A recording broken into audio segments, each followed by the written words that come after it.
Vasudevaya.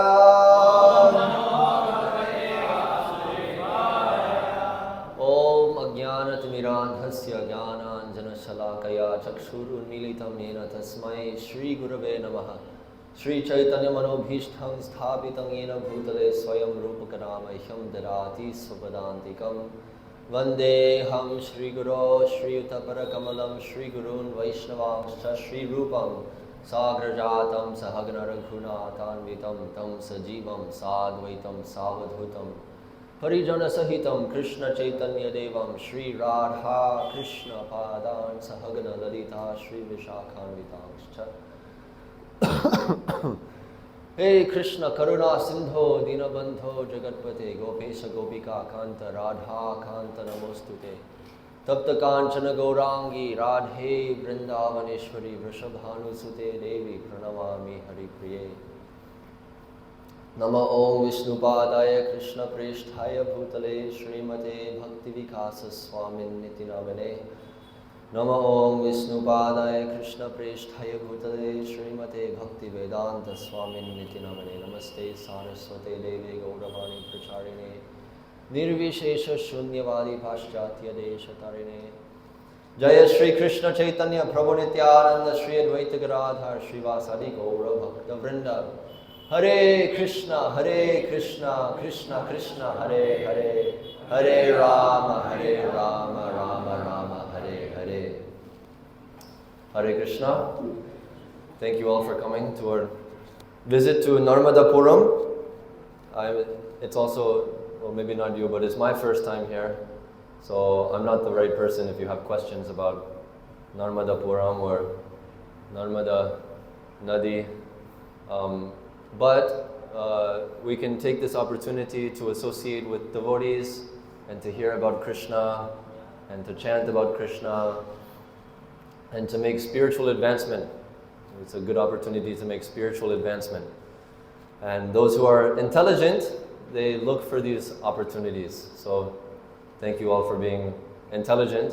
Already you're very intelligent because you're all coming from Manad, right?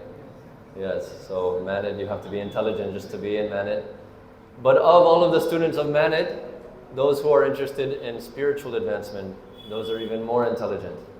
So such people are very, very rare.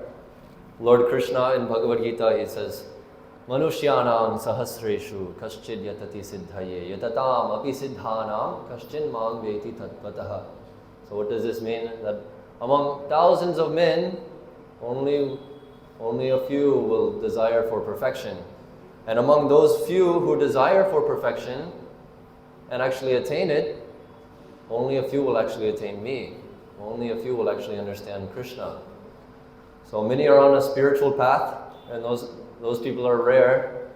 But even within those on a spiritual path, those people who are aiming towards Radha and Krishna and Goloka Vrindavan, these are the most rare, because this is the highest level of spiritual realization. So, you're all very intelligent. Thank you very much for coming and engaging your intelligence in spiritual activities. You've been proven to be expert at engaging your intelligence in material activities, passing your exams, learning your mathematical formulas and grammar and all of these different things. So you've already proven yourself in that way. So now prove yourself to Krishna. Use your intelligence for spiritual activity. And this will be the perfection of your intelligence. So many intelligent people are there, and so many so-called successful people are there who have become successful by using their intelligence. But only those who are actually successful can be happy in this world. And actual success means becoming a devotee of Krishna. This doesn't take a big university degree. This doesn't take a high-paying salary. This doesn't take a big family, being born in an aristocratic family, or being born in India, or being born in a Hindu family. This is not dependent on anything material. This is something which is spiritual. So, the topic of discussion today is, okay, spiritual life is important, but why do we have to do it now? we're still young, we still have so much time in our lives. Why do we have to worry about these things now? Why don't we just worry about our university? Why don't we just worry about our job placement, our family, our money, our body, our friends, our cars, our bikes, our country, our world? Why don't we worry about these things now, and then by the time we're about to die, then we can become serious about spiritual life, right? Maybe you've heard this from some people. No, you can become a sadhu when you're old, but now you have to work, you have to get married. These things are fine. You can work, you can get married, you can go to school, but the message that we are trying to give as members of this Krishna consciousness movement is that no matter where you are, no matter who you are, just add Krishna into your life and you will become happy. And specifically, we're interested in inspiring the youth to do this. Why? Why do we? Does anybody have any idea what's the importance of this? Somebody can offer some. You're all intelligent boys. You're thinking about these things, no? Why do you think it's important to take spiritual life in your youth? Nobody? So either you agree with me and you think that it is important, but you don't know why, or you don't think it's important, or you don't really care. And all of these things are not good. You should understand this. You want to say something? I think today's youth is tomorrow's leaders. Today's youth is tomorrow's leaders. That's true. So we can Today's leaders are also today's leaders, and they should also cultivate spiritual life. Yes? Maintain focus in our life. Focus should be on Krishna, not on studies. If we're doing Krishna consciousness for focusing on studies, then we're doing it for the wrong reasons. Few ideas are here, but it's pretty clear we don't really know why we're here. Somehow or other we felt inspired to come to Narmadapuram today, to come to the ISKCON temple here, and to hear about Krishna. And this is very nice. Still in India, the culture is there, where people are inclined to hearing about these things, to going and bathing in holy rivers. You know, these things are very nice. The problem is we don't know why we're doing it. The culture is there, the tradition is there, the philosophy has been lost. So why are we all in university? Anyone want to tell me why you're in university? Also, you don't know why for that? Just blindly following? Huh? Getting a degree? No, but what is the immediate effect? Every day you're going to school, what are you getting every single day that you go to school? What are we going every single day for? Long-term effect, we might get the university degree, we might get the job placement. Ultimately, we want to get money. No, we want to get a good job, get good money, have a happy family, happy life. These are long-term things. What is the immediate reason why we're going to university? Anyone know? get the higher knowledge of our respective. For knowledge, right. This is what education is for, correct? This is what education is for. So why aren't the universities full of a bunch of old people? Does anybody know? They can also learn things, no? Why is it only the youth that are involved in this education? Have you ever thought about it? No? Youth is the time for education. Psychophysically, it's easier to learn things while you're young. For instance, all of you here understand what I'm speaking right now. You understand the English language, no? Probably because you've heard the English language since you were young, right? The boys sitting back there, they weren't hearing English when they were young. So now, if they try to learn English, it will be more difficult than you who were hearing from when you were young, correct? Yes? This goes along with any kind of knowledge. Any kind of knowledge. Your culture, your tradition, the way that you speak, the way that you dress, everything, our whole life is molded around the education that we are receiving from the very moment that we enter this world, actually. And there are certain events which happen in our life which transform the way that we think. It transforms the philosophy by which we live our life, and it ultimately transforms the whole outcome of our whole life. These are called samskaras. In Vedic culture, certain samskaras are performed. Yes, like the Garbhadhana samskara. This is a samskara which is performed by your parents before you're even born, actually. It's meant to attract a pious living entity in the womb of the mother. And then after the child is born, the samskara is there of eating the first grains, yes, of having the ear pierced, yes, of having the spiritual books placed on one side and having the money placed on another side and seeing which the baby will go towards. This will indicate what direction he will go in his life. In Vedic culture, there are so many, hundreds and hundreds of samskaras. Samskara means impression upon the mind. It's not just a ritual which we're blindly following. It's meant to leave an impression upon the mind. Just like whenever you get married. All of you have been to a traditional Vedic Indian marriage ceremony? Yes, probably. All of the rituals that are going on there. This is to make a very solid impression upon the mind of the bride and the groom, the husband and the wife, so that for the rest of their life they remember that today was the day that we took vows to become husband and wife, and we will never leave this position. We have made these vows. This is how serious it is. This is a day that we cannot forget. These deep samskaras are very important in Vedic culture. Therefore, education is very important in Vedic culture. Real traditional Vedic culture. This is not the modern Indian culture that we're seeing today. This is not the modern educational system that we're seeing today. This is not real Vedic samskara. Sri Prahlad Maharaj. Everyone know Prahlad? Yes, everyone know Narsingha Bhagavan. So everyone knows Hiranyakashipu. Where is he? Narsingha is there. Hiranyakashipu is not there. Hiranyakashipu is trying to run away right now because Narsingha is very angry in this form. Ugra Narsingha. So Hiranyakashipu is not seen currently, but very soon he will be on the lap of Narsingha. And the son of Hiranyakashipu is Prahlad, who is a very great devotee of Krishna. Devotee of Narsimha, Vad Keshava Dhrita Narahari Rupa, Jaya Jagadisha Hare.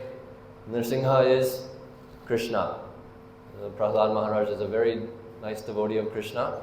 And he was in school whenever he was just a young boy, 5 years old maybe. He was in school, surrounded by many of his peers, friends. During their break at school, they would have a break. The kids would go and play. Do you need to take your phone call? So while they were taking a break from their education, most of the kids would like to go and play. They'd like to play games. They'd like to tell stories, pretend, imagine. This is what kids do, right? This is what children do. But Prahlad Maharaj, he was preaching to those boys, no, you've got it all wrong.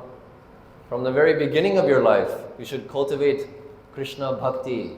You should become a devotee of Krishna. You should cultivate your spiritual life. You should make advancement in spiritual life from the very beginning. Why? We're just speaking about samskaras, no? The education that we receive in the beginning of our life will set the standard for our knowledge for the rest of our life. And according to our knowledge, we will act differently in this world. Those who have knowledge of let's think.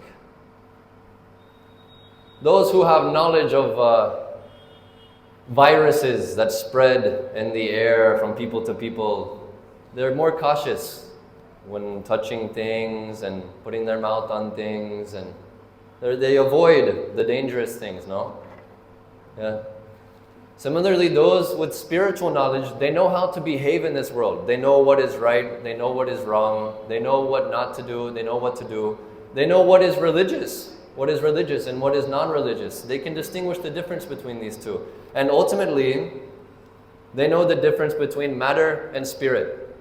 They can tell the difference between these things. From knowledge and illusion. They can see the dualities of this material world because they are situated on a platform of oneness. This word is used a lot in spiritual talks, no? Oneness, becoming one, experiencing oneness. What does this mean? It's very vague, no? The platform of oneness that a devotee experiences is that which is beyond the dualities of this material existence.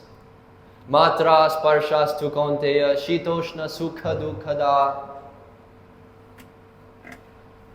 Summer, winter, hot, cold, happiness, sadness. These are dualities which we are experiencing in the material world. A devotee is not bewildered by these things. Shitosna sukha dukkada agamapayino nityastham stitikshasva bharata. Krishna says that we should become transcendental to these things. This is the platform of oneness. Whenever our consciousness is absorbed in Krishna, in devotion, recognizing ourselves to be a devotee, a servant of Krishna, then we're able to navigate in this world without being bewildered by the dualities of this world. What is that? Towards the end of the 7th chapter. Who is the Shlok Pandit here? Any Pandits? Bewildered by the dualities of this material world. Such people, they do not attain Krishna. So this is the education. This is Vedic education. Making deep mental impressions at a young age which will help us navigate through our life in the future. Because this world is full of traps. It's full of traps. And especially material life and the family life. This is called a blind well in the Srimad Bhagavatam. This is called a blind well. A blind well, everyone knows well, is a deep hole in the ground, right? A blind well is one that has not been used for a while, so the grass and the bushes, they grow over it. You can't see it so well. So while you're walking through the forest, it's very easily fall inside of the well. This is a blind well. We don't even see it coming. But one who has received proper education and spiritual knowledge, they know how to identify the blind well. The blind well no longer becomes blind. They can see the dangers of material life. It's said that this spiritual life, the path of spiritual life is paved with many thorns, bushes with thorns that can poke us. So we have to very expertly navigate through the spiritual life.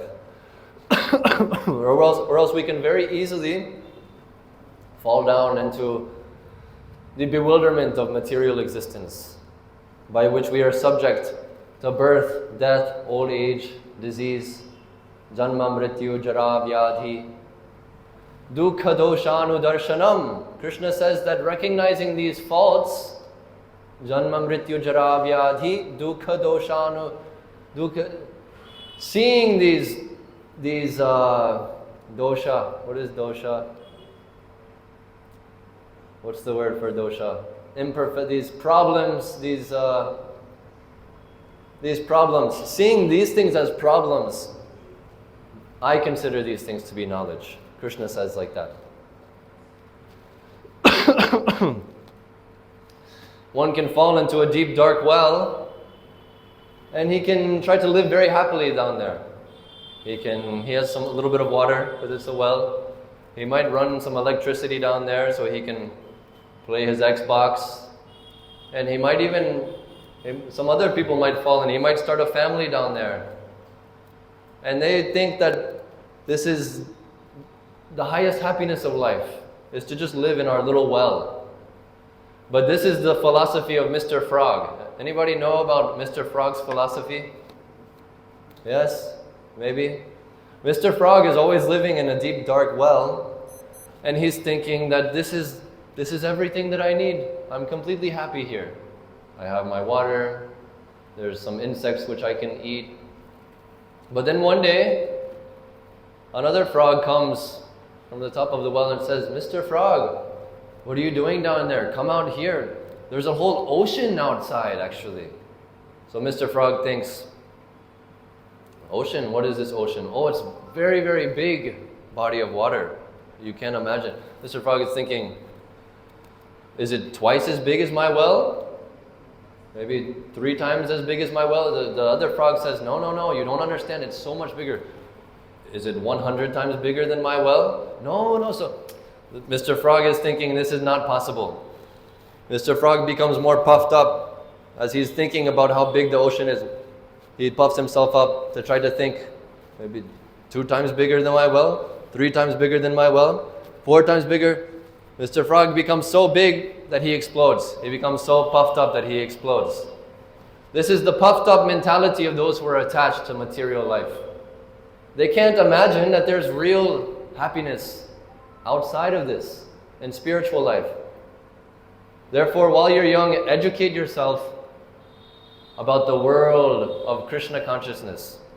There's a whole other world out there. This is like what these scientists are telling us, that there's other planets which are capable of sustaining life in faraway galaxies. There's other universes. So many things are out there. But Krishna says that this whole material world is Dukhalayam Ashashvatam. Dukhalaya. Everyone knows Himalaya. Himalayan mountains, yes? What does Himalaya mean? Him means snow. Yes, snow, ice. Alaya means completely full. Everything you see is him, snow, ice, Himalaya. Similarly, this material world Krishna calls Dukhalaya. Just like you go to Himalaya, all you see is ice and snow. You come to the material world, all you see is Dukh. We want Sukh. We are Ananda Chinmaya. What is that? Anandamayo Bhyasat. Krishna is the supreme enjoyer. Krishna likes to enjoy. He likes to be happy. So therefore in Vrindavan, he does so many things to be happy. He's playing with his friends. We have all these nice pictures surrounding this temple room of Krishna enjoying in Vrindavan. Krishna's enjoying holding Nanda Maharaj's chappals. Krishna's playing with his friends on the swing. Krishna's playing his flute. Krishna's lifting Govardhan. He's herding the cows. He's eating. Krishna loves eating. Anyone like sweets? Yes, we like eating. Krishna likes doing all these things. We also like doing all these things. The difference is that Krishna is the supreme enjoyer. We are just part and parcel of Krishna. Anandamayo Bhyasat. That is Krishna. Always searching after Ananda. And we are part of Krishna, a very small part of Krishna. So we also have this tendency to search for Ananda. So in our search for Anand, we do so much nonsense. We do these same things that Krishna is doing, but because we're not Krishna, we don't get the real happiness from it. And because we're not Krishna, we practically cannot do most of these things, like lifting Govardhan. How many of you can even lift this table with your pinky? What to speak of a whole Govardhan hill? No?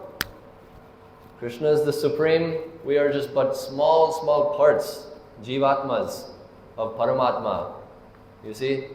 So we also want this Ananda, and we do so much nonsense to try to find this Ananda. We also have our friends. We also go run through the forest. Maybe not so much anymore. Now we might play video games with our friends. We might chat online. We might come together. We might drink something that'll make us feel some Ananda. No? Hopefully you haven't experienced this, but this is becoming much more popular. Intoxication for the purpose of experiencing some happiness, because regular life is just too dull, no? They're recognizing this life is dukhalaya. Let us have something, gives us some ananda, no? Let us have something else. Coming up with so many different things. There are some low-class ways of enjoying, like intoxication, bidi, you know, so many different things. There are some more high-class forms of ananda that we try to get in this world. Therefore, we go to the universities. Technology, no? Artificial intelligence. What's the whole purpose? What is it? Ananda. Yeah, we're searching after this. How can we make some machine that will help us enjoy life more? I'm tired of cleaning my house. How can we make a robot that we don't have to pay any money, we don't have to give any food, we don't have to teach him everything, we just program, put some electricity with the battery pack, he goes and cleans my house. Now I can spend my time doing what I like to do. Ananda. But even then, everyone is so disappointed. No? It's been going on for thousands and millions and trillions and gazillions of years in this material world. This is the classic story. But the modern man has not learned. They go their whole life searching for this happiness. They think that ananda comes from enjoying their senses of the body. So they taste something which is sweet. This is anand for the tongue. They hear some nice sweet music. This is anand for the ear. They see some beautiful woman. Anand for the eyes. Smell some nice flowers for the nose.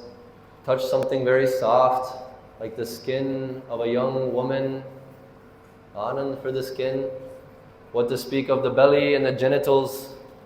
Searching after anand for all of the different senses of our body. The problem is, we are not this body. We are spiritual living entities. We're like spiritual sparks. And this body is like a vehicle. Yantra. What is that? Yantra rudhani mayaya. How does that verse begin? Ishvaro. What is it? How does that verse begin? No pundits here, huh? Yantra rudhani mayaya. Krishna says that the living entity is forced to travel all throughout this universe on a vehicle which is made of the three modes of material nature. Three guna. Everyone knows these three modes of material nature. Tamoguna, Rajoguna, Sattva-guna. Everything that we're experiencing made of matter is made from a combination of these three modes of material nature. This is matter. And then whenever something is considered to be living, it also has the same ingredients.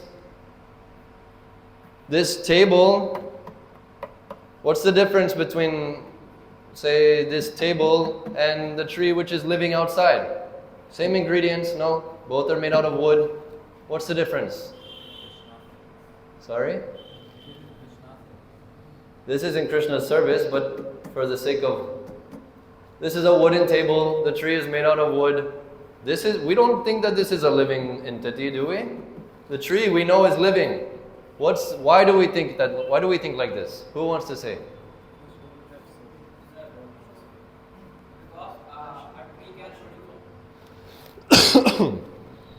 Because we can produce oxygen, but this table cannot. We can what? We can produce... The tree can produce oxygen, but this table cannot. Can produce, sorry, what? Oxygen. Oxygen. It has some byproduct, yes? Yes. So there are certain symptoms by which we can tell something is living, right?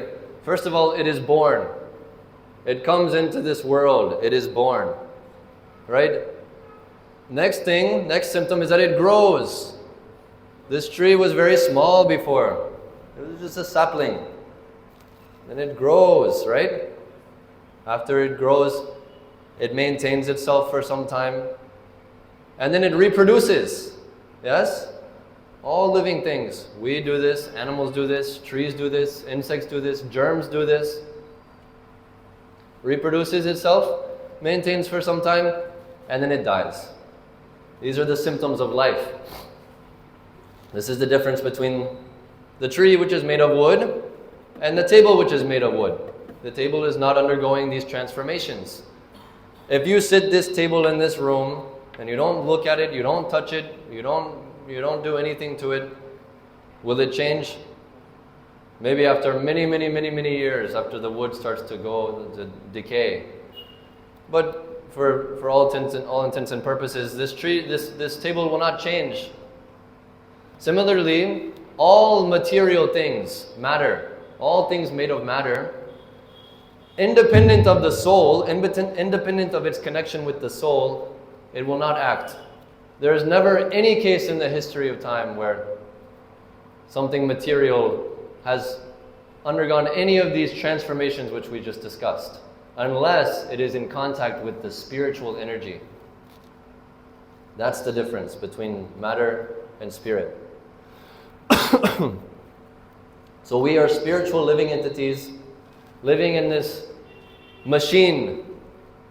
This body is like a machine. The body is changing. Dehenosmin yatha dehi kaumaram yauvanam jara. Kaumaram, youth, yauvanam, childhood, yauvanam, youth, jara, old age. Kaumaram yauvanam jara tatha dehantara praptir dhiras tatra namuhyati. Krishna says that just how the human being is going from childhood, youth to old age, similarly, the soul, we're always passing through different conditions of life, but it's always remaining the same. There's one thing that is not changing, that is the soul. Who is that which is observing these changes? That's us, no? Everyone remember whenever looking at your hand and your hand was only this big. You probably have some memory. You look at your hand now, it's a different hand. But you yourself are the same person because you yourself were the one seeing that other hand, no? Same person, I'm seeing my hand, now I'm seeing my hand, different hand. You look in the mirror, from a child, you look to an old man, he doesn't look like the same person at all. But the person is the same. One person, he gets hit by a train, he loses his arm, they cut his arm off. Does that make him less of a person? He's still the same person. His name was Rajesh. Do we call him Rajay? He lost his arm, now he lost part of his person. Rajesh becomes Rajay, we drop the sh. No, it's not like that. Rajesh is the person, his body is different. Very basic. This is the basics. These are the ABCs of spiritual life which Krishna is teaching to Arjuna in the beginning of the Bhagavad Gita. Arjuna approaches Krishna with a problem. He doesn't know what to do. I'm in this world, there's so many problems. What do I do? Krishna, tell me please. You are God, I am not God. I surrender to you, please just tell me what to do. This is the situation. Krishna says, first of all, understand this point. You are not your body. And all of these other warriors on the battlefield, they are not their bodies. Therefore, you cannot kill them. Their body may be slain, but the soul will live on eternally. And I am in control of all these things. Krishna is in control of all these things, not you. So these are the ABCs of spiritual life. Understanding that we are a spiritual living entity. We are different from this body. Therefore, we do not belong to this material world. Therefore, we are not meant for searching for Anand with our material senses. What is the conclusion? Okay, we're a living entity, we're eternal, we're not the body, we're not supposed to enjoy this world. Now what? What do we do?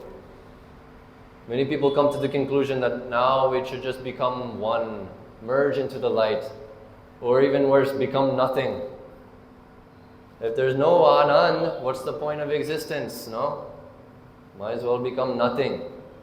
If I have to live eternally, better to live in nothing than to live in dukh, right? Because all we have is experience of dukh. Dukhalayam, asukham, lokam. It's another name that Krishna gives this material world, asukham lokam. This is our experience. We don't find happiness in this material world and we have frustration because of this. So what is the conclusion? Okay, I'm a spirit soul. I'm Jivatma. I'm not meant to enjoy in this material world. Okay, I understand. So I'll go run off. I'll leave everything. Forget everything. Try to become zero.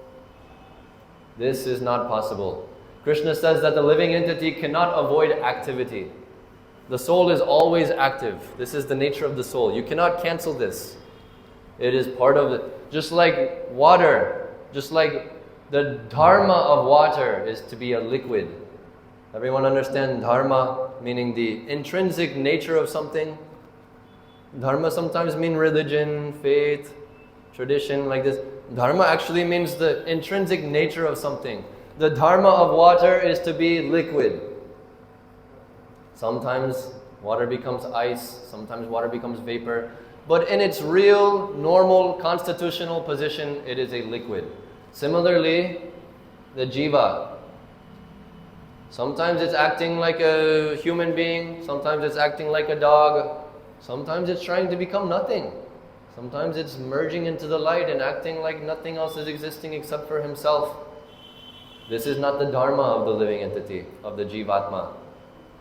You cannot separate the dharma from the jivatma, no matter how hard you try. And all endeavor to try, despite this fact, will end in frustration. So what is the dharma of the living entity? Anyone else? You said it quiet enough to where nobody else could hear. Does anybody know the Sanatana Dharma of the Jivatma? This word is used, Sanatan Dharma. Who here is a Sanatani? No? Yes. What is that? Garv se kaho. Hey Hindu. Whatever, I don't know how to say like this, but this is a pride, you know? Say with pride, we are Hindu. I am Sanatani. Yes? Who is Sanatani here? Yes? Yes, we are Sanatani. Yes. What is Sanatana Dharma? Tell me, no? Tell me. What are you doing? Rascals, just following blindly.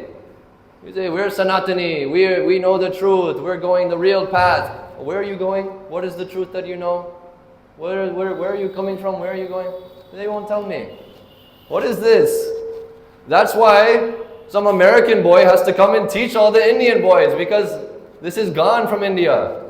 What's the problem? Culture is there. Tradition is there. So much nice. Tirthas are there. Narmada is here. No? India is such a nice place. Where's the philosophy? Where's the philosophy? You know it's Kali Yuga whenever an American has to come and teach this to those who are claiming to be Sanatanis. No? You know it's Kali Yuga. So think about these things. What is Sanatana Dharma of Jivatma? Nobody will tell me, no? What is it? Karma? Absolutely not. Absolutely not. We're not meant for performing karma. Seva. I want to say something. Wait till the end. That's the point. The Jivatma is always a servant. We come to this material world, but still we can't avoid being a servant. How? Even in a gross way, with our own, even if we're completely selfish, we're still having to serve our senses.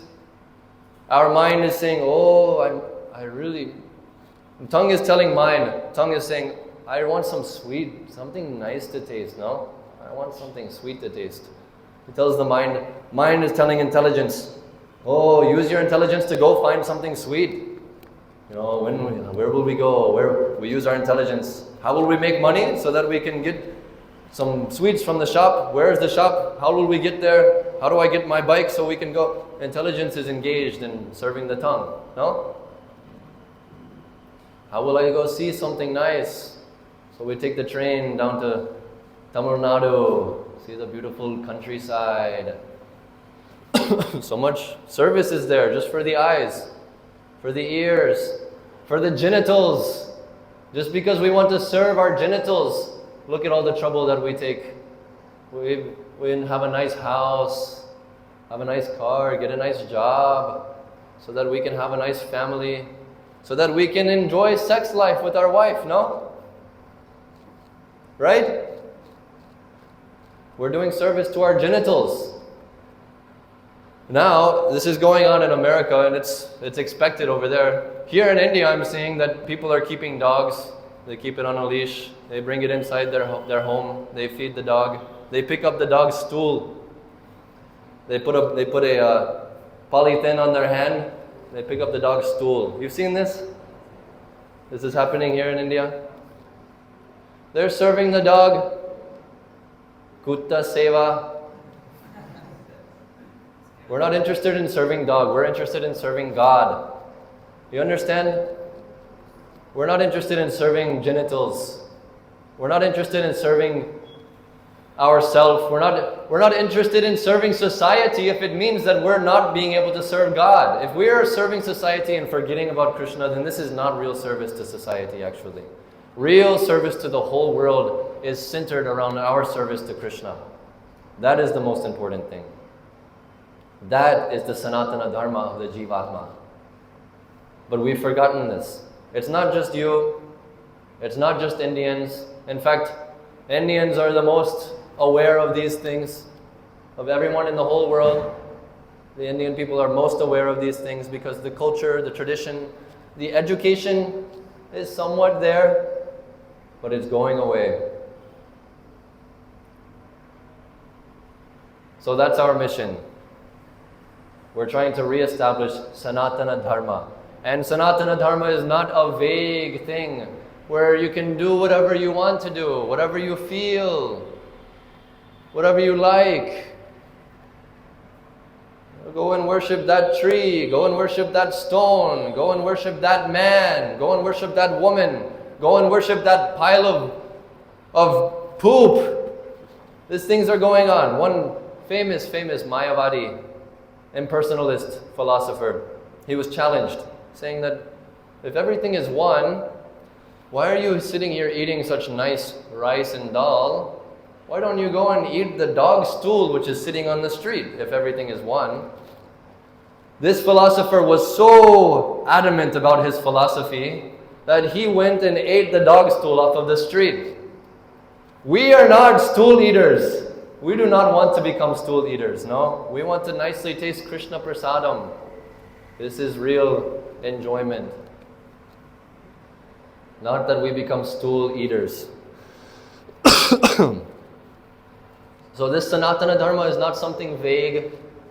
It's not a do-it-yourself program where you get to make it up how you like, follow what you like, follow even your family. I'm just following what my family has been following for many generations. The tradition is being lost. It's not possible to simply follow what your father was doing. Because most of you, your father is also working a job. How much Krishna Bhakti are they doing? Maybe some of you, there's something there. We have to follow the example of acharyas. You know, everyone know acharya. Srila Prabhupada is one acharya. Many acharyas are there. We can follow the teachings of the acharyas who reveal to us this knowledge. Therefore, they come to this world, they reveal the knowledge, they open institutions like this where we can have a nice facility to come and sit and have some education about these things. Nice facility, nice institution. Nice institution. Temples, mandirs, no? That's what it's for. Education, actually. So they nicely make these institutions. This is a temple by which we can serve Krishna. Meanwhile, those who are the opposite of acharyas, mityacharis. This is a Hindi word, no? You understand what I'm saying? Mityachari, pretender. These false people. These mityacharis, they open institutions. They offer some education. They give so many things. They make a nice big building, much bigger, much nicer than this one actually. What's the knowledge that we're receiving there? How to serve Maya, how to serve our senses, how to serve our family, how to serve our country. not how to serve Krishna. They're not talking about Sanatana Dharma. They're not talking about the Dharma of the soul. They're not even acknowledging the soul. In fact, if you question them about the soul, they will say it doesn't even exist. This is how much an illusion they are. This much knowledge is not even offered in their institutions. This is a temple of Krishna. Those are like the temples of Rakshasas, of Asuras. So we have to be very careful. If we have education in spiritual knowledge, in Krishna consciousness, in Sanatana Dharma, then even if we have to enter into these Rakshasa mandirs, we will be protected. We know what is what. We know what is right. We know what is wrong. And we are fixed in our path. There's nothing that will change our mind. We have firm faith. Not blind faith. Faith based on practical knowledge, a foundation of real knowledge. This is what is needed. Or else very, very easily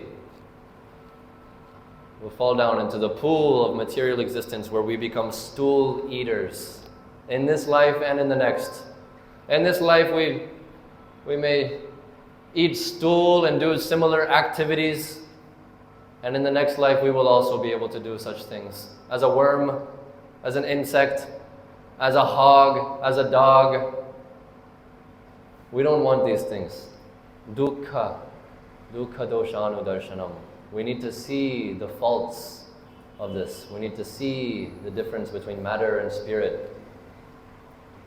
This is the importance of youth. Now we can learn these things before it's too late.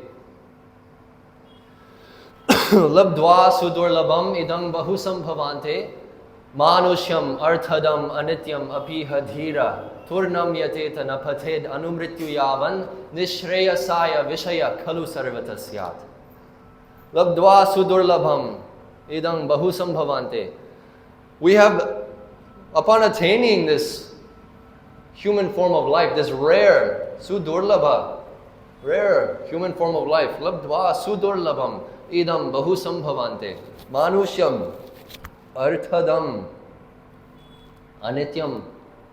It's very temporary. We have attained this rare human form of life after many, many births, but it's very temporary. Anityam. It's very short. At most, maybe 80, 100 years we have. Anityam apiha dhira turnam yateta napathed anumrityu yavan. So therefore, before we fall over and die, anumrityu yavan nishreyasaya vishaya khalu sarvatasyat. We should take to spiritual life. Because this life of material enjoyment is available for the hogs and dogs who eat stool. It's available for them too. They're able to have family life. They're able to eat nice things. They're able to see nice things. They're able to travel, to see the world. You can become a bird and you can travel. At least in Europe they have these birds. They travel to Africa in the winter time because it's too cold in Europe. They go on vacation. Even as a bird you can go on vacation. These things are available for the animals. Sense gratification. This is available for the animals. But you have the rare opportunity of being a human being. And not only being a human being, but it's very temporary. You don't have much time. Therefore, while you're young, dedicate your time to cultivating Krishna consciousness. Then you will be successful. Then you will actually experience ananda. Not just this falgu ananda. You'll experience nitya ananda. Right? Eternal happiness. And serving Krishna. That's the whole point. We can only have this nityananda that we're searching for if we become fully situated as a servant of Krishna. Fully re-establishing our eternal connection with the Supreme Lord. This is the only way. If you want to go somewhere where they tell you that you can do what you like, you can get a job, you can have money and family and house, and you can still do some Sanatan Dharma on the side, no problem, that's okay. And in your Sanatan Dharma, you can do whatever you like. You can worship dog, you can worship hog, you can worship this Baba, that Baba, you can worship whoever you like. Sanatan Dharma is everything. If you want to hear like this, There are Rakshasa mandirs where you can go and hear like this. But this place is meant for Paramahamsas, for swan-like people. What is the speciality of the swan? The swan is able to extract milk even if milk has been mixed with water. The swan does not drink just the water, he drinks just the milk. Even though the milk is poured in the water and mixed together, swan is able to extract only the essence. The sar. Only the essence the swan is able to extract. This place is meant for Paramahamsas, swan-like people who are interested in understanding the essence. What is the most pure essence? And how will we attain that? Those who are interested in attaining this in this lifetime can take advantage of this Krishna consciousness movement. Very rare opportunity. And you can become involved starting from today. Starting from whenever you got connected with us. And through the rest of your life, whether you get a job, whether you have a family, whether you move to America, whether you do whatever you do, you'll have the education, you'll have the knowledge, you'll have the faith by which you will not be subject to all of this janma mrityu jara vyadhi. Because dukkha doshanu darshanam, we see these faults, we're not affected by them anymore. We have become transcendental. We have become beyond the dualities of this material world. Everyone wants to be happy? No? Yes? Please say yes. Everyone wants to be happy sometimes or just all the time, right? Yeah. That's the problem. We can't be happy all the time in this material world. It's not going to happen. So let's go back to Krishna. Let's go back to Godhead together by the very simple process of chanting Hare Krishna, Krishna Krishna, Hare Hare, Hare Rama, Rama Rama, Hare Hare. Very simple, very easy, very sublime. What is that? Susukham kartam avyayam. Very simple, very sublime. So kindly join us. Very happy life. Becoming a devotee of Krishna, very happy life. Does anyone have any questions about this? Thank you very much for being attentive.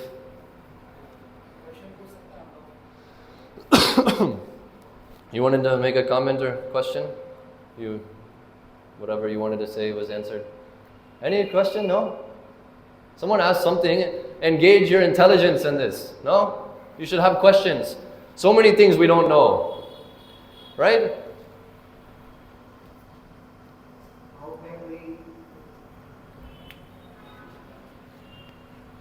How can we serve God while doing our material activities? Good question. Good question. This is a question asked by Arjuna to Krishna. Krishna is telling Arjuna, you have to fight because this is your dharma. You're a kshatriya and you're at war and you have to fight. You can't avoid this. This is your dharma. Arjuna says, what? You just told me that I am beyond this dualities of material world. Why are you telling me to do my worldly duties? So Krishna teaches him the path of karma yoga. Karma yoga. This is different than karma. Karma means work. Basic understanding. Karma means work. Kam.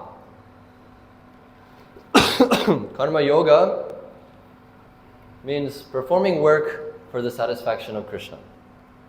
How do we do this? Krishna explains in Bhagavad Gita, Yajñarthat karmano nyatra lokoyam karma bandhanaha tarartham karma kaunteya mukta sanga samachara. Karma bandhana. Yajñarthat karmano nyatra lokoyam karma bandhanaha. Lokoyam karma. Work in this material world. Lokoyam karma bandhanaha. It binds us. Bandhana.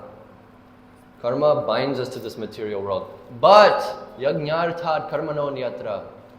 That work which is performed as a sacrifice, yajna, for Vishnu. One name of Vishnu is yajna. This is name of Vishnu. Work performed for the satisfaction of Krishna has opposite effect. It doesn't bind us, it liberates us. So, You have family, you have duties, you have university, studies, so many things come along with these things. We recognize these things. Although we don't necessarily agree with everything, we recognize, okay, you're in this situation, you have to do it. Do it for Krishna. This doesn't just mean I'm feeling like I'm doing this for Krishna. I'm doing my homework for Krishna. I'm studying my coding for Krishna. It's not just that we feel that we're doing it for Krishna. We practically do it as a service to Krishna. How do we do it as a service to Krishna? How do we go to our job in the office as a service to Krishna? What do we get at the job? What's the result of our karma? What's the karma phal from going to work? Anyone know? What's the karma phal of going to work? Why are we working? Tell me. The money, yeah. This is the karma phal. Offer this karma phal in the service of Krishna. Use your money to serve Krishna. In this way, your karma is no longer bandhana. It becomes mukta sangha samachara. It becomes a cause for liberation. This is karma yoga. Karma yoga is very difficult to perform in the modern age because just by going to work, you can very easily get distracted. Bad association. They'll tell you, oh, why are you using all your money for temples and bhakti and this and that? Why don't you come to the club with us? We can have some anand. Spend a little, give some money to Krishna, also give some money to Maya, no? Have some anand, have some fun every once in a while. Your co-workers will say like this. That's the problem in the modern age. Therefore, Krishna has introduced Daiva Varnashrama Dharma, Chatur Varnyam Maya Srishtam Gunakarma Vibhagashaha. Pandit, I always need a pandit in my classes because I can speak one part of one verse, but I can't finish. Chatur Varnyam Maya Srishtam Gunakarma Vibhagashaha.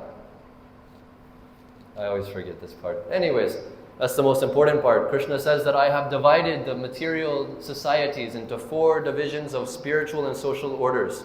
Chatur Varnyam Maya Srishtam Guna Karma Vibhagashaha. This is not based on birth, like the modern man says. I'm born as a Brahmin. I am Brahmin family. Yes, yes. You are Shudra. You have to remain like that. This is not what Krishna has taught us. Varna is dependent on, not on janma, on guna and karma, one's qualities and activities. So therefore Krishna has created a system by which everyone can be engaged in karma yoga and daiva varnashram dharma. Daiva means godly. Krishna is in the center. The problem in this modern caste system, which is so heavily, India has had so many problems with, is that Krishna was removed from the center. And material enjoyment was made in the center. That's when everything went away. So Krishna has given this system by which we can engage in karma yoga. We can work for Krishna practically. So another mission of our movement, Krishna consciousness movement, is to re-establish Daiva Varnashram Dharma, a society by which everyone can perform karma yoga very naturally. They don't have to go to the office. They don't have to go to these modern education universities. Simple life, simple living, high thinking. This is the lifestyle which Krishna is eternally living in Vrindavan. Krishna likes this lifestyle so much that he accepts it in Vrindavan. He becomes a cowherd boy. He's not some big Brahmin Pandit. He's not some big Vaishya, big money, business wala. Krishna lives a happy life in Vrindavan, just taking care of his cows in the village with his friends. We want to have a society like this so that we can live happily in this life, dedicate everything for Krishna, and go back to Godhead in the future. So that's the basic answer. How to perform karma yoga in your personal life, that will depend on everybody's personal life. Therefore, one has to act under the guidance of a very expert devotee of Krishna. Devotee of Krishna knows what is pleasing to Krishna and he will help you. Okay, going to work for this company is not so pleasing to Krishna, but we can make it pleasing to Krishna by doing like this. We can recommend some ways that you can engage in some service at your capacity. I know one very, very intelligent devotee. He's from South India. He he went to university, studied IT. He became a software engineer. He was making some software for one company, some inventory software, some basic, some coding that he was doing. Working like that. After many, many months, he came to find out what was the software for that he was coding. What was it for? A chicken slaughterhouse. Counting the numbers of chickens being slaughtered and organizing them in a very intelligent way. He's coming from a Brahmin family in South India. Very, very intelligent, very pious, devotee of Krishna.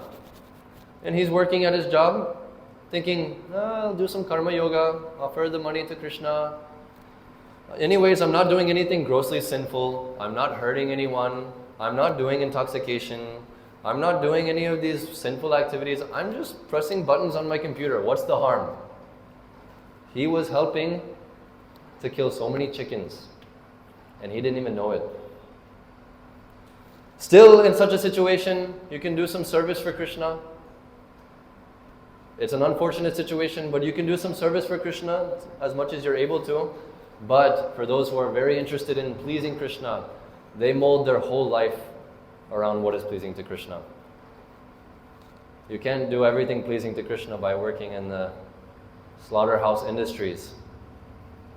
And practically speaking, all of the modern industries are in some way, shape or form connected with sinful life. You can't avoid it. You can't avoid it. But sometimes that's what you have to do. It's not the ideal, and we should strive for the ideal. Any other questions?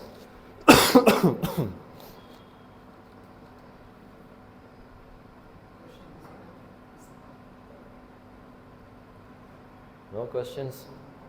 If you don't have questions about Krishna consciousness, then your intelligence will be left with many questions to answer about material consciousness, no? We have many material questions. Oh, what will I do in 2-3 years from now? What kind of plans will I have? How much money? How will I get money? What will my wife look like? I wonder what kind of car I'm going to get. I'm going to just have a Maruti, or can I get some Mahindra or something? A Benz? Mercedes-Benz. That's what you're thinking, huh? We have such high aspirations. Our intelligence is being engaged like this. Have aspirations for spiritual life. Then these questions will come. If we don't have any desire to make advancement in spiritual life, then our intelligence will not be engaged. We'll go and engage our intelligence in the Rakshasa mandirs. If you're satisfied with this, with the ananda that they're willing to give you, then by no means we're not forcing you. But I've already told you, this ananda is actually dukh. It's not ananda. Yes. I want to ask something. Hello. Hello. Am I audible? Yes. Loud and clear. I want to ask, how can I stop myself from this feeling of instant gratification? And I want to stop myself from enjoying my senses. Yes. How can I do that? Preaching in India, Indian people ask really, really good questions. In America, people ask us questions like, so, why is Krishna blue? It's like you don't have any other question, some practical question which is, pertinent to your current situation. I can explain to you something about why Krishna is blue, but don't you first want to understand who is Krishna first? Foolish questions they ask. Very good question. Indian boys ask very good questions. And I get this question a lot. And it's such a good question that the ideal disciple, who is the ideal disciple? There's many ideal disciples. One that's coming to my mind is Arjuna. He's the ideal disciple of the ideal guru, Krishna. Arjuna asked this question to Krishna. So lucky for you, Krishna answers this question in the Bhagavad Gita. If I was going to tell you, it would take me about 3 hours to recite the whole Bhagavad Gita in Sanskrit, and then to understand the translations and everything would take many, many, many lifetimes to understand everything. So I won't be able to answer your question fully now. I can recommend you to read Bhagavad Gita as it is by His Divine Grace, A.C. Bhaktivedanta Swami Prabhupada, and I can tell you the essence, okay? I can try to satisfy you. So, Arjuna says, yes, I understand what you're saying. I know what you're saying, but still, I feel this urge, some addiction. It's like it's hard for me to stop this. I've gone on for so long, I can't just hit the brakes and just immediately stop. It's like there's something driving me. What is this? How do I stop this? Good question. Krishna says, ultimately, Krishna explains, first of all, Arjuna says, why is this happening? What is this?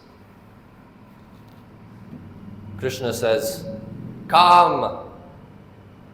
Not Hindi Kam, work. Kam, Sanskrit Kam. Lust. Lusty desires, sinful desires. Lust. Krishna says, it is lust only, Arjuna. Lust is your problem. You're lusty. Arjuna is not lusty, very dharmic. You know, he's the husband of Subhadra. Probably had some other wives, but this is dharmic. It's not that he's a lusty dog, loitering in the streets, looking for sex life. Dharmic. But Krishna is saying, your problem is that you are lusty. That's your problem. What do you mean? I'm not doing sex life. No, this lust is very deeply rooted in the heart. And Krishna says it's living. There's different places where this lust is living. 3 different places. It's living in our senses, it's living in our mind, and it's living in our intelligence. All of our activities in this material world are driven by these 3 things. And as long as lust is sitting there in these things, all of our activities will be contaminated with our lusty desires. So, what do we do? First of all, identify the senses and the objects of the senses. The tongue and the object of the tongue. Food, something sweet, even speaking something, the tongue likes to speak nice things. This is sense gratification of the tongue. Just only speak some nonsense just for the sake of speaking. Each sense has its sense objects that they want to enjoy. And the senses are always pulling, like horses. We, Jivatma, sitting in the chariot, sitting in the rickshaw, or whatever. We're talking about horses. Sitting in the chariot. 5 horses are there. Each one is one sense. Seeing, hearing, tasting, feeling, whatever. 5 horses are there. The reins are there. The ropes holding the horses, controlling the horses, those are also there. This is the mind. The mind is connected to the senses. And who is holding the reins? Who is driving the chariot? The intelligence. The soul. Remember, the soul is just sitting in the chariot. He's just riding. He's just the passenger. The intelligence is holding the reins. The reins are connected to the horses. The horses are going after their sense objects like anything. And the problem is, the sense objects for the eyes is different than the sense objects for the ears. And the sense objects for the ears is different for the sense objects of the mouth, the tongue, and the genitals, and the touch. They're all different. That means the horses are all going different ways. There's no union. So we're so disturbed. And we're not able to attain our goal. And we're sitting in the chariot, and we're in for a wild ride. Here and there. Woo! What do we do? How do we control the horses? First of all, what do you want to say something? Sorry? The reins. First of all, you need to make sure that your reins are strong enough. Right? If you're pulling on the reins very hard, but your ropes are not strong enough, then it's useless. So the mind has to become very strong. And the intelligence has to be even stronger than the mind. And the intelligence has to know your destination. And you have to have a goal. And your intelligence ultimately has to control the mind, and your mind has to control your senses. And the intelligence has to be told by the Jivatma. You get into the rickshaw, what do you say? What is the first thing you say? What is it? He says, what's your destination? You say, I want to go Narmadapuram. Okay, then he goes. Jivatma is the passenger. He tells the intelligence where to go. Most importantly, Jivatma. Next, intelligence. Next, mind. Next, senses. Next, sense objects. Seeing the difference between all these things and making sure they're in order. It's not that the mind can jump on top of the intelligence. This is the problem. Intelligence says, no. Mind, don't do this. Krishna says this is wrong. Sadhu says this is wrong. Mother says this is wrong. Father says this is wrong. I know this is wrong. Intelligence says like this. Mind says, get out of my way. Stupid intelligence, you're useless. I need to enjoy my senses. You're a problem. Get out of the way. Mind becomes very strong like this, but it's strong in the wrong way. It needs to be under the intelligence. That is the secret. By development of intelligence. Like I opened the class by saying all of you are very intelligent,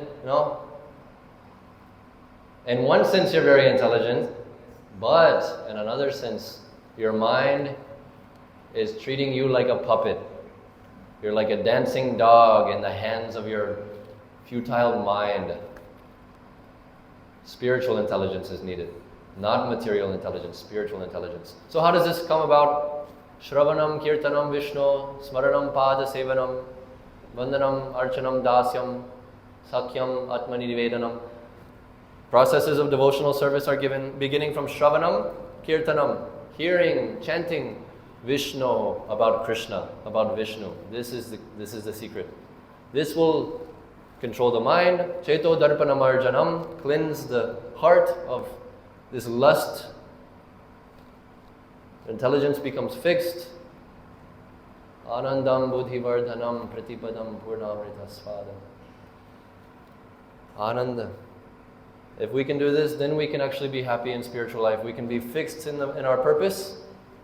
Vyavasayadmika buddhir eke hakuru nandana bahushakha hyanantascha. Vyavasayanam. What is it? Buddhiyam. Buddhi. Vyavasayanam. Vyavasayadmika buddhi. That means single-pointed intelligence. I know what I want and I'm gonna get it. Nothing can stop me, not even my mind, which is telling me so much nonsense. We have to remember, we're servants of Krishna, we're not servants of our mind. We've been serving our mind for so long, and what is the mind doing for us? Nothing. Disturbing us more and more. The more we serve, the more disturbance. So become devotee of Krishna. Single-pointed intelligence. That is what is required. But, bhogaishwarya prasaktanam thaya parita chetasam vyavasayadmika buddhi samadho navidhiyate. What is it? Vyavasaya. Yeah, samadho navidhiyate. Bhogaishwarya prasaktanam thaya parita chetasam. If our consciousness is absorbed in bhoga, aishwarya, everyone knows the meaning, right? Enjoyment, wealth, happiness, beauty, such nice, If this is what our consciousness is interested in, samadho navidhiyate, we will not attain samadhi. Samadhi means becoming completely entranced in our service to Krishna. Completely absorbed in our spiritual life, where we will not fall down. That's the point, we will not fall down. That is what Arjuna is asking to Krishna. How can I do this and not fall down? Intelligence, spiritual intelligence. This comes from developing taste in doing service for Krishna. Rasavarjam rasopyasya param drishtva nivartate. Upon attaining that higher taste, all lower tastes become very low class. It's even in material existence. Once you've tasted fruity, then you never want to drink water again. The taste is so nice. You experience a higher taste. So you've experienced a higher taste of Krishna bhakti, you lose your taste for this so-called anand of this material world, sense gratification. You lose your taste. It's a natural process. Intelligence comes. It's a natural thing. It takes time. You have to be patient. Utsaha nishchayat dharyat. And sir, we will have to keep this thing in mind that we cannot let our mind to dishonor ourselves. Yes. To prevent us from Krishna. Everyone's worried about mind control, right? Brainwashing, yes. They think all this Krishna consciousness is just mind control, brainwashing. In one sense, they're right. We're interested in controlling our mind. What is our mind doing? It's acting like a monkey, going here and there, looking for any way to go and enjoy some nonsense. It's brainwashing. Why is it brainwashing? Because we have so much nonsense in our brain. We have to wash it out. So yes, we're very interested in mind control and brainwashing, but not in that sense. So that's the answer in short. If you want the full thing from Krishna himself, you have to read Bhagavad Gita. You have to read it very seriously. Hearing plus contemplation leads to realization. So you're not just reading the book blindly, just just trying to memorize or something like this. You read it and you have to contemplate it. You see the cow in the street, always chewing something, no? They're not eating it. What is it? It's not that they're eating it, but somehow they're always chewing, no? They call this rumination. Chewing the cud, ruminating, they're ruminating. The cow and other animals, they eat some grass, they chew it, swallow it, bring it back up, chew it some more, swallow it, bring it back up, chew it some more. We have to do this with our Krishna consciousness. Hear something, absorb it, bring it back, think about it, absorb it, like this. Just like the cow, always ruminating on these things, never forgetting these things. Okay, I'm told to please finish lecture so we can start kirtan. So thank you very much for being attentive and having good questions. And don't waste your youth. Don't waste your youth. There's a very nice song by Srila Bhaktivinoda Thakur. He's one of our gurus here. Second from the right. We have Jagannath Das Babaji far right. Second one is Bhaktivinoda Thakur here on Guru Parampara. He has a nice song called, what is that? Vidya Vilas. He's saying, I spent my whole life only interested in material knowledge. Yes, I got a good job. Yes, I got a nice family. Yes, I became a very important man in society. But now I'm an old man and I'm just realizing that I've neglected to worship Radha and Krishna. What will I do now? I've wasted my whole life. I could have done it since I was a young boy. But now I'm close to death. What will become of me? What is my destination? So we don't want to end up in a situation like that. We don't want to live our life and then have regrets at the time of death. Yadyapi smaran bhavam tyajatyante kalevaram tadthare vaiti kaunteya mukta sara tad bhava bhavita. Whatever you're thinking at the time of death, that same condition will be carried on to your next life. If you're thinking of dollars and cents as an old man, if you're thinking of wife and children as an old man, if you're thinking of Mera Bharat Mahan as an old man, okay, take another birth in India, take another birth in America, take another birth. Continue trying to get money, continue trying to have a nice family, continue trying to be an important man. Okay, fine, take another birth, you can do that. But if we're thinking of Krishna, Janma karma chame divyam evam yo veti tattvataha tyaktva deham punar janma naiti mameti saurjuna. Krishna says that for one who knows the transcendental, divya, spiritual nature of my janma and karma, he will go back to the spiritual world after death. He will not have to attain punar janma in this material world over and over again, birth and death. So much suffering is here. Dukkha doshanu darshanam. Remember these points, ruminate on these points. And this way, this is the perfection of your youthful intelligence. You won't have this youthful intelligence for very long. Use it now. It's very easy to learn things now. In the future, it will be difficult just to remember your own phone number. I've seen it. Even dementia might come. It'll be difficult to remember your own name, your own family. When you're an old man, memory will be gone. So, remember Krishna now. Remember Krishna for the rest of your life. Always remember Krishna and never forget Him. We live by these two principles. Every other principle that we follow are only for the purpose of serving these two principles. Every single thing that we do. Okay? Hare Krishna. Srila Prabhupada ki jai. Shri Narmadapuram ki jai. Vanchaka patrubhyascha kripa sindhubhya evacha. Patitanam pavanebhyo vaishnavebhyo namo namah. Okay.